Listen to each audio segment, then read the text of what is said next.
Hi hello అండి అందరికీ నమస్కారం అండి ఫ్రెండ్స్ ఇప్పుడు అందిన వార్త మరో ఘోర ప్రమాదం 15 మంది కన్నుమూత అంటూ బ్రేకింగ్ న్యూస్ అప్డేట్ అయితే రావడం జరిగిందండి.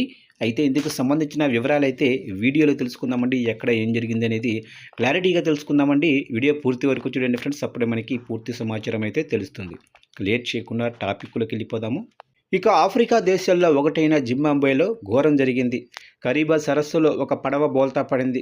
ఈ ప్రమాదంలో 15 మంది జల సమాధి అయ్యారు. మరో 27 మంది గల్లంతయ్యారు. వీరిలో చాలామంది చనిపోయి ఉంటారని తెలుస్తుంది. ప్రమాద సమయంలో పడవలో మొత్తం 114 మంది ప్రయాణికులతో పాటు 5గురు సిబ్బంది ఉన్నారు. పడవలో ప్రయాణించేందుకు టికెట్లు తీసుకొని చిన్నపిల్లలు కూడా మరికొందరు ఉండి ఉంటారని అధికారులు అనుమానిస్తున్నారు. దీంతో మృతుల సంఖ్య మరింతగా పెరిగే అవకాశమైతే ఉందని అధికారులు అంచనా వేస్తున్నారు.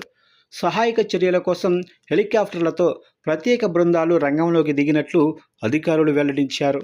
ప్రమాదం అనంతరం 77 మంది ప్రయాణికులు ప్రాణాలతో బయటపడి సరస్సులోనే ఓ చిన్న ద్వీపానికి చేరుకున్నారు.